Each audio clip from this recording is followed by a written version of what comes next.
rekan Arsike, pada sesi ini rekan-rekan nanti akan mempelajari strategi percakapan dengan calon pelanggan potensial. Tujuan dari sesi ini adalah rekan-rekan mampu menyusun strategi percakapan efektif dengan calon pelanggan potensial. Dalam sesi ini juga nanti akan ada aktivitas komit di mana rekan-rekan dengan pelatih akan melakukan kegiatan small talk, kemudian juga refleksi pribadi terhadap pengalaman dan juga pelatih akan memutarkan video dokumenter. Kemudian akan ada aktivitas proses. Rekan-rekan peserta nanti akan membaca e-book bahan ajar dan juga pelatih akan menjelaskan materinya serta nanti akan menyimak juga video dan ada aktivitas praktis. Pelatih nanti akan meminta peserta untuk membuat skema atau mind map terkait mengidentifikasikan calon pelanggan potensial di unit usaha ataupun bisnis. Rangkaian sesi ini nanti akan ditutup dengan tugas atau praktik mandiri yang nanti akan rekan-rekan peserta laksanakan. Nah, rekan-rekan, pada sesi satu ini, rekan-rekan akan mempelajari tentang strategi percakapan dengan calon pelanggan potensial. Rekan-rekan yang sudah terjun dalam usaha atau penjualan pasti tahu betul ya, ada beberapa pelanggan yang kita kategorikan sebagai pelanggan potensial.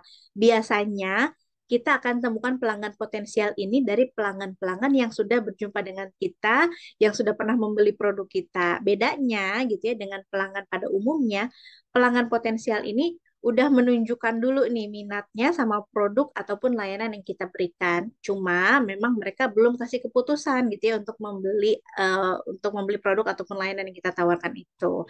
Lalu gimana sih kita bisa tahu gitu ya mana pelanggan potensial, mana pelanggan biasa? Ya caranya kita bisa langsung nih lakukan riset pasar, kita lihat pesaing kita seperti apa dan bagaimana mereka memperlakukan pelanggannya gitu kan.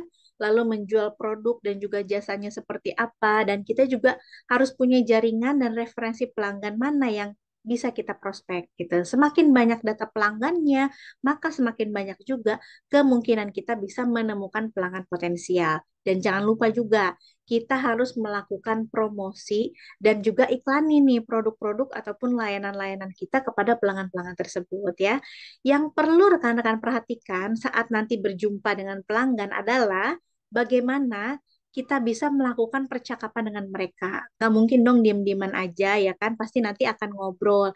Nah, karena meskipun kita tahu mereka pelanggan potensial, terkadang mereka juga nggak mau nih kita ajak ngobrol gitu kan. Makanya penting banget nih untuk kita harus bisa perhatikan gimana sih cara kita gitu ya, cara kita bicara, cara kita mulai melakukan pendekatan itu seperti apa, lalu bagaimana kita memulai percakapannya, mengakhiri percakapannya, itu harus kita perhatikan itu supaya nanti pelanggannya nyaman ngobrol sama kita gitu ya. Jangan lupa juga kita juga harus memiliki sikap empati kepada pelanggan-pelanggan kita karena cara kita berkomunikasi dan berbicara kepada mereka itu nanti akan berdampak pada unit usaha kita ataupun bisnis kita. Jadi kita bisa menyenangkan hati pelanggan juga gitu kan. Jadi intinya komunikasi yang kita lakukan dengan pelanggan potensial baik secara tatap muka ataupun melalui telepon harus kita usahakan bisa seefektif mungkin supaya maksud dan juga tujuan kita bisa tersampaikan dengan baik dan pelanggan pun bisa menerimanya dengan baik. Oke, demikian rekan-rekan. Terima kasih. Salam progres.